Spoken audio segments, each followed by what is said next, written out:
Então você vê como é que a coisa mudou. Ele era o relator do caso. Era o cargo do... Aí agora é suspeito.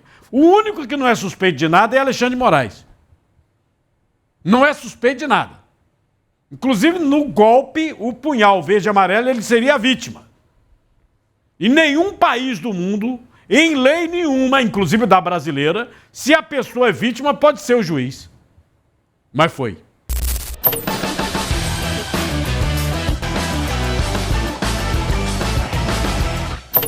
Olha, a segunda turma do Supremo Tribunal Federal confirmou as prisões preventivas de Henrique Moura Vorcaro e Felipe Cansado Vorcaro, pai e primo do banqueiro Daniel Vorcaro. Os dois são investigados na Operação Compliance Zero, que apura o tal suposto esquema de fraudes do Banco Master. O relator do caso, o ministro André Mendonça, entendeu que a manutenção das prisões é necessária para preservar essas investigações. O voto foi acompanhado pelos ministros Luiz Fux e Nunes Marques. Gilmar Mendes divergiu parcialmente, defendeu a substituição das prisões por medidas cautelares menos rigorosas, ou seja, queria que mandasse para casa, prisão domiciliar. Já Dias Toffoli não participou do julgamento. Por quê? Porque o Dias Toffoli se declarou de novo suspeito. Lembra o seguinte, esse caso Master, o Dias Toffoli, que hoje diz, não, eu sou suspeito, né? Tem um resort, o Taiaiá, comprado pelo povo do Master, citado na delação também pelo Vorcaro, a delação que não foi aceita, e também grampeado no telefone do próprio banqueiro Vorcaro. Então você vê como é que a coisa mudou. Ele era o relator do caso, era o cargo do... Aí agora é suspeito. O único que não é suspeito de nada é Alexandre de Moraes. Não é suspeito de nada. Inclusive, no golpe, o punhal verde e amarelo, ele seria a vítima. Em nenhum país do mundo, em lei nenhuma, inclusive da brasileira, se a pessoa é vítima, pode ser o juiz. Mas foi, tá? Essa sessão do Master, sobre o primo de Vorcaro e o pai, o pau cantou. E ficou evidente, claro, a intenção de Gilmar Mendes, e diz que é Gilmar e outros, viu? Não é só Gilmar, não. Aí você bota o pessoal do Supremo, você tem um Fachin, tá? Que foi o cara que soltou Lula. Vocês não lembram, não, né? E é o presidente do Supremo. Você tem o Fachin, você tem o Alexandre de Moraes, você tem o advogado de Lula, que é o Zanin, você tem o ministro de Lula, que é já me falhou até a memória. Ainda tem a Carmen Lúcia, né? Então, quer dizer, é um negócio complicado, tá fechado, né? Tem um trecho da sessão que o Gilmar Mendes criticou o monitoramento de advogados. Monitoramento de advogados. Cita caso totalitário. Veja só, você sabe o seguinte. Monitoramento de advogados. O Daniel Vorcaro, ele recebeu um monte de gente na cadeia. Recebeu gente que ele nem queria, nem estaria disposto a receber, mas recebeu. Que seriam, supostamente, esses advogados. A Polícia Federal decretou sigilo de 100 anos a essas visitas. Você lembra que o Juca, que era o responsável, o advogado de Vorcaro responsável pela delação, ele foi pego em flagrante num hotel em Brasília, conversando com uma pessoa que é amiga do Alexandre de Moraes, que poderia ser alvo da delação de Vorcaro.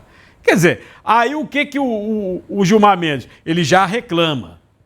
Diz que é regime totalitário, né? Imagina, o cara é Daniel Vorcaro. Ele pode entregar deputado Zezinho. Aí vai o advogado do deputado Zezinho visitá-lo. Olha, não entrega não, porque ele vai ajeitar você. Hein? Aí é regime totalitário?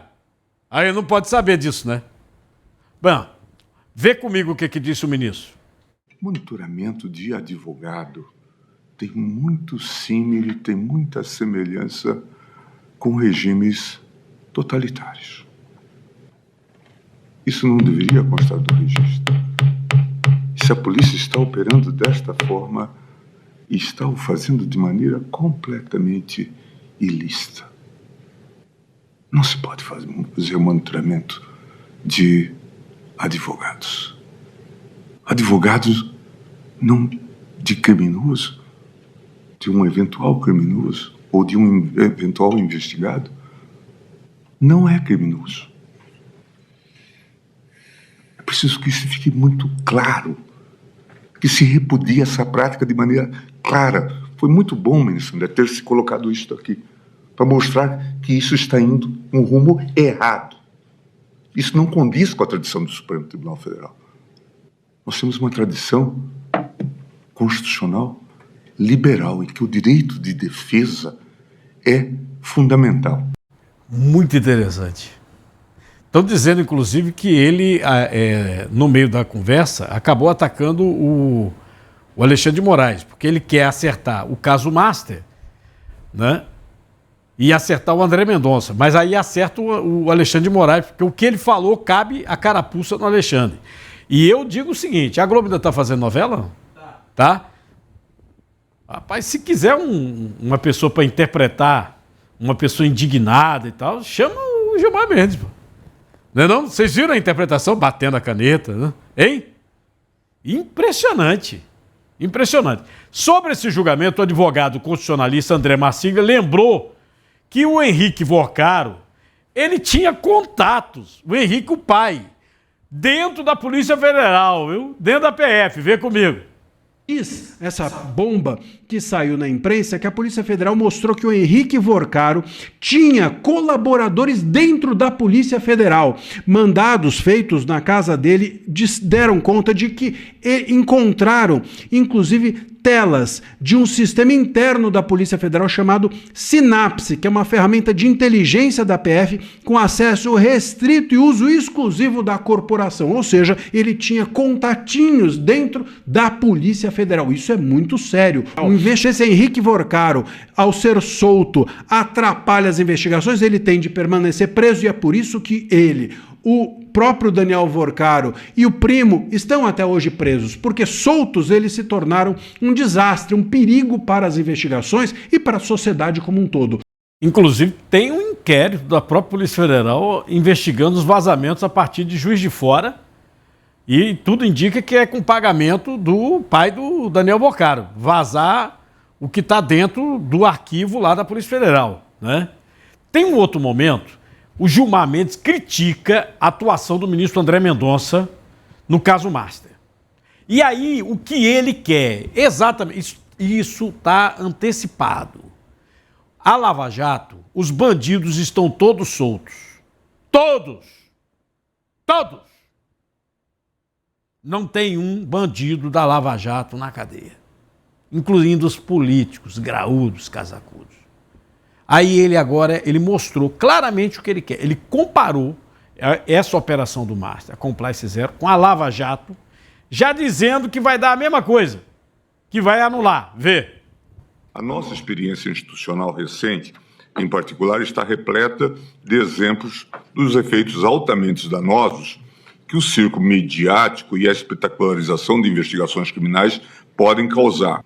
No afã da adulação das massas, observou-se a utilização de inúmeros expedientes tão heterodoxos quanto ilegais, a exemplo de vazamentos seletivos, estigmatização pública de acusados, pedidos de suspeição manifestamente infundados, utilização de prisões preventivas para induzir delações premiadas, construção de narrativas de menoscabo ao direito de defesa, violação de prerrogativas de advogado, expedientes, em resumo, absolutamente incompatíveis com a condução de uma persecução penal pautada por aquilo que nós chamamos de process of law, devido.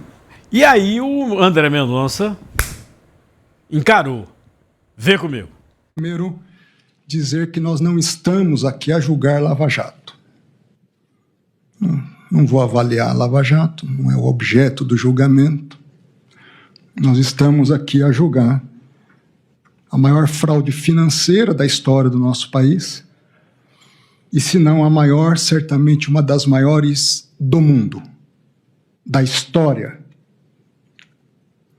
E essa fraude tem algumas peculiaridades. Não é simplesmente um crime, tem algumas peculiaridades. Não é simplesmente um crime do colarinho branco.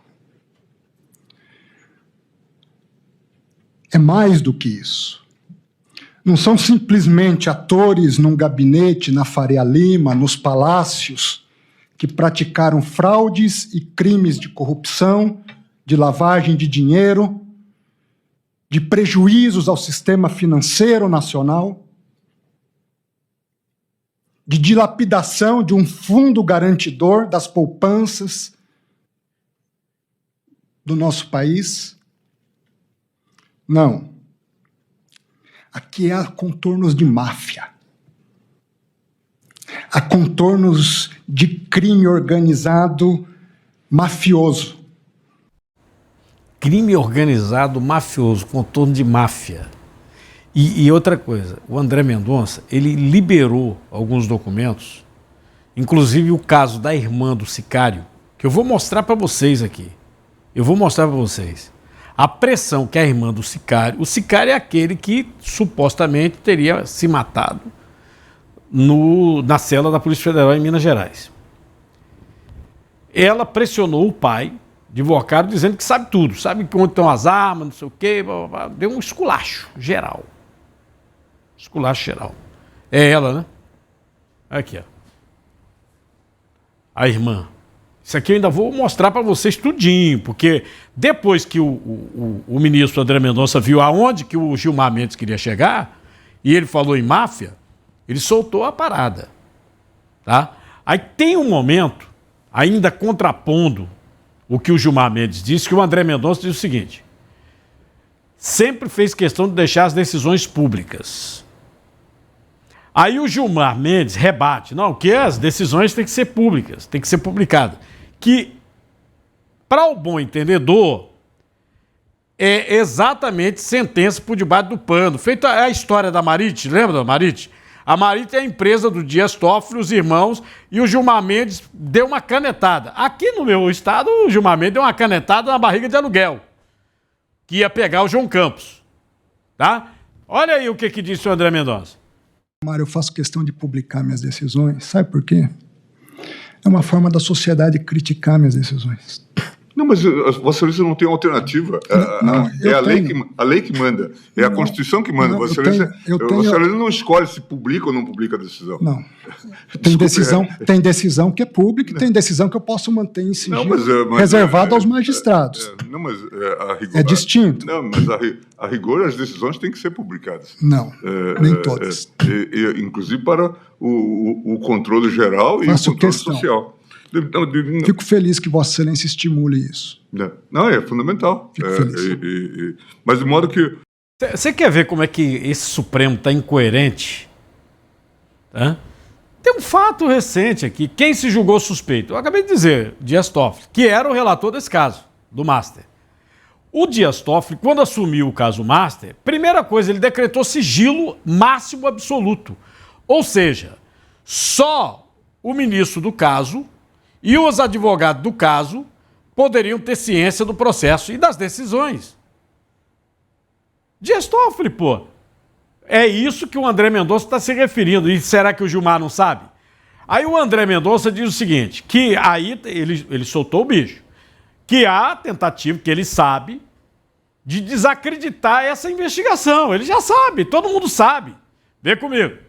O que eu não vou admitir é tentativas que eu tenho visto de desacreditar de forma indevida a atuação, seja minha como relator, seja dos investigadores.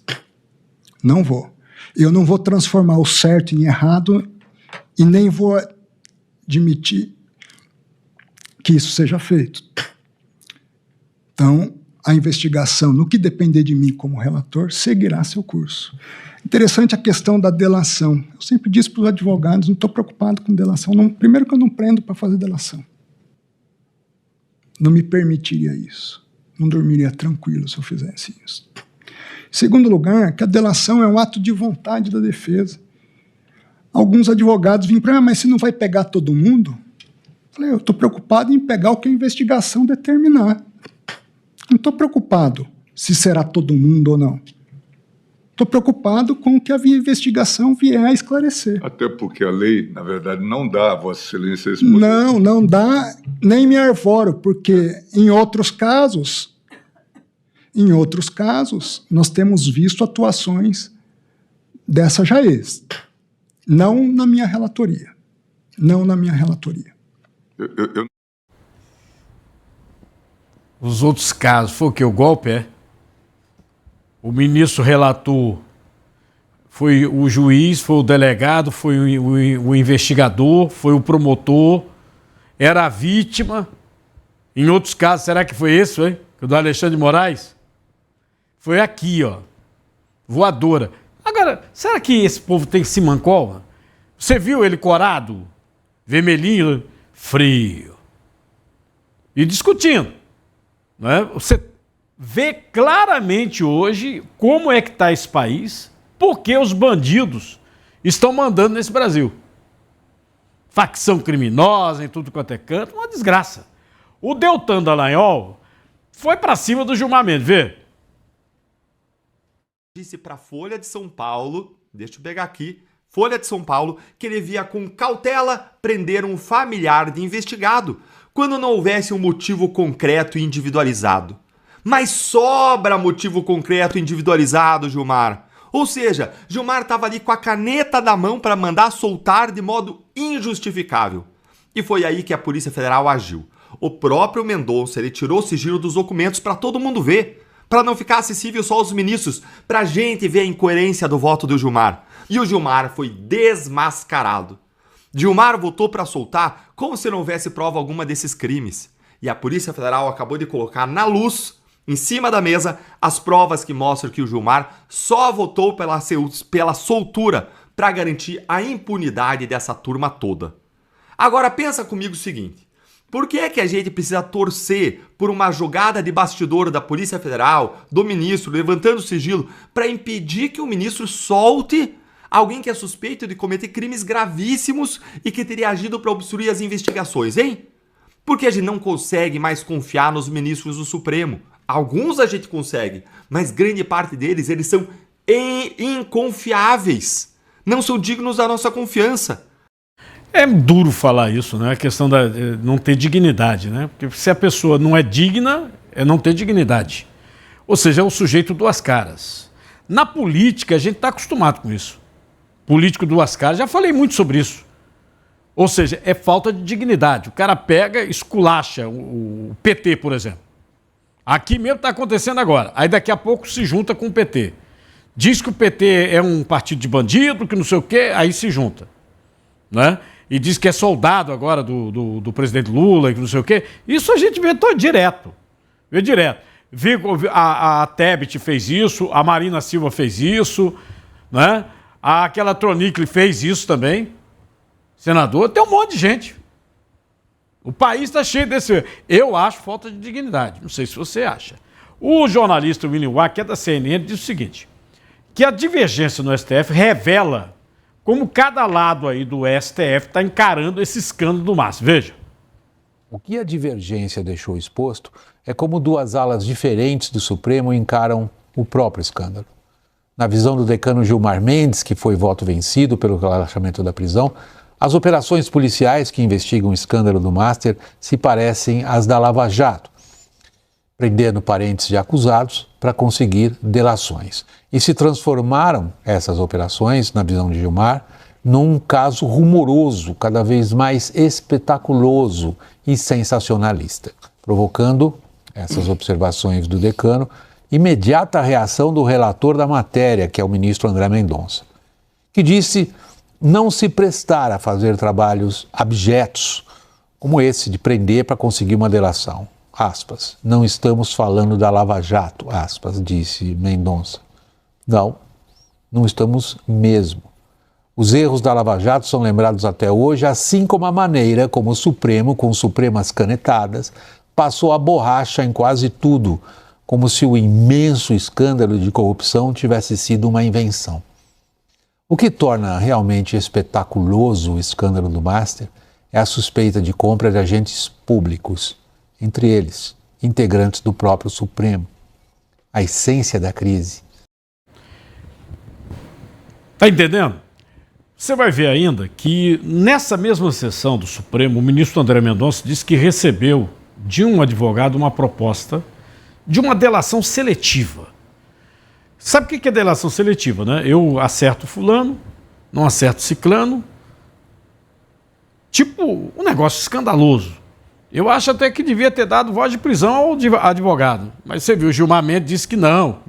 Advogado, para mim é coisa de bandido. O que você acha? Hã?